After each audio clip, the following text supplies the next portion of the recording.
Yes, hello. Can I speak to Mr. Mulla? Speaking. Yes, hello, Mr. Mulla. It's Mr. Hussain here regarding my brother Talib Hussain. I think we spoke a couple of weeks ago. The reason I'm ringing up is I've been speaking to Rachel Mann from legal, and she seems to be not too aware of what's happening as well. And I just needed to know where my brother's benefit money is going. Yeah, we've had an email from legal, and I think we're going to respond to legal on that. Okay, all right. Okay. But you can't tell me. I mean, you are my brother's appointee now, yes? I believe so. Yeah. So you should be getting my brother's benefit money.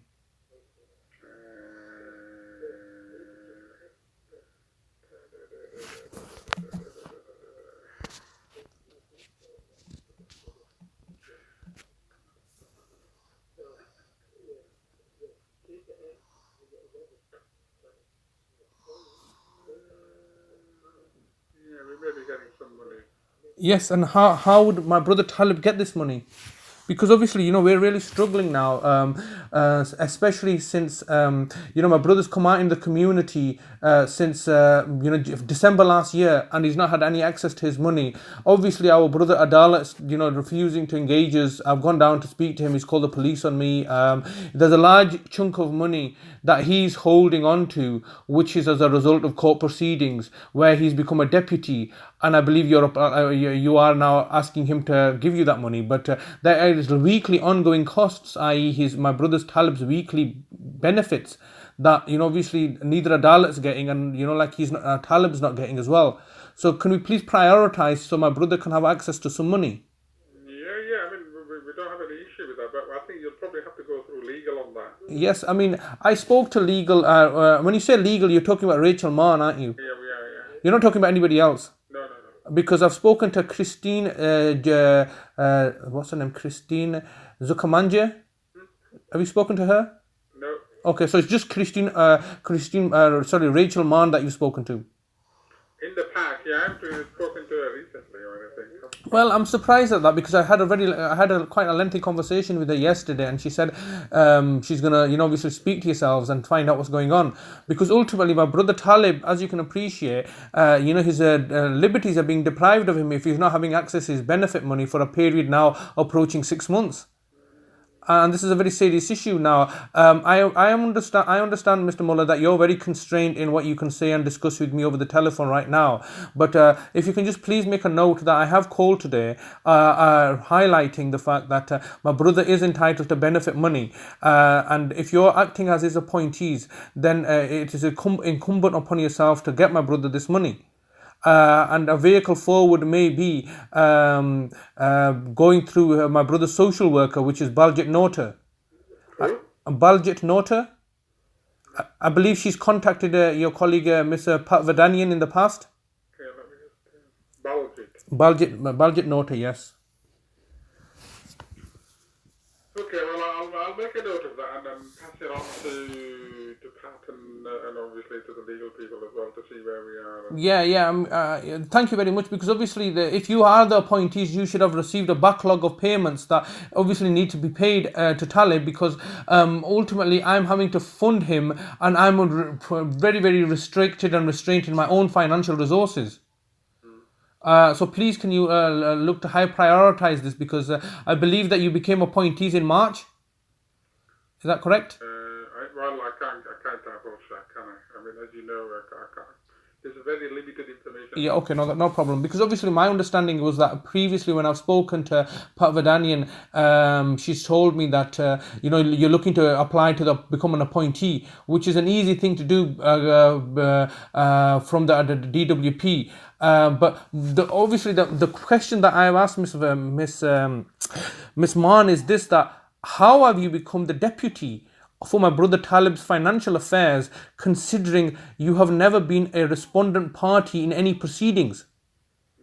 That is very concerning to me. Now, I've obviously made queries with the Office of the Public Guardian, and they said that the Bradford Council, and I've got this in writing from the Chief Executive of the Office of the Public Guardian, Alan Eccles, who has informed me that Bradford Council has become the deputy for Talib's property and financial affairs in January 2018. And I've written back to him explaining, well, that can't be the case because the applicant party in those proceedings were my brother Adalat, and the two respondent parties were two of my sisters. So how my brother Talib was denied being a respondent party in those proceedings, and it just seems very bizarre to me that a judge would make an order in the absence of any representation of the donor to a third party who was not even a member or even a respondent in those proceedings. So this is very concerning to me. So if you can just highlight that, if you can have a discussion with Miss Maan and give me some clarity on this, because everybody seems to be hiding, courtesing around the Data Protection Act, and ultimately there's a vulnerable person whose rights are being violated through this process. Hearing what you're saying, but like I say, there's only so much I can tell you or give you in terms of information. But Yes, no. Look, Mr. Mulla, I fully appreciate that. I mean, I'm not putting you on the spot or anything like this. I fully appreciate your hands are tied. But at the end of the day, ultimate liability does not lie with you. Ultimate liability does not lie with Rachel Mann. Ultimate liability lies with Kirsten England, the chief executive, because obviously she is the one that has legal liability for any harm that's been caused to a vulnerable family member of mine. And so therefore, as agents of the council, I'm not holding you responsible. I understand you're trying to do your job and under circumstances and dictates that have been given to you, and I accept that. But ultimately, the chief executive of the council is fully liable in collaboration with Bev Maybury. That as a vulnerable person, I'm ringing up, and everybody seems to say, "Oh, can you put it in writing for us?" That doesn't make a difference because I have put things in writing and nobody's responding. It just seems to be a delaying tactic. So obviously, as you can appreciate, Mr. Mulla, I am very vexated and aggrieved. Please don't take anything I have said personally. As you can appreciate, I'm slightly frustrated that I've got no avenue to go to. My brother's complaining to me saying, look, he's got no money. And when I'm trying to ring people up, they just say, oh, we'll put it in writing. And I have done in the past and nobody seems to be responding.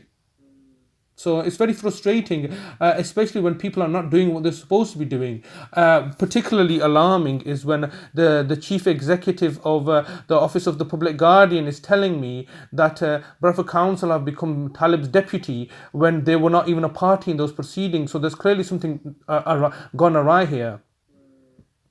Thank you very much, Mr. Mulla. If you can just take on board everything I've said and liaise with the appropriate people to look to get my brother some money, because obviously we're in a situation of destitution here. I'm going to have to go to food banks to get some food for Talib, and that can't be right when you're holding on to money.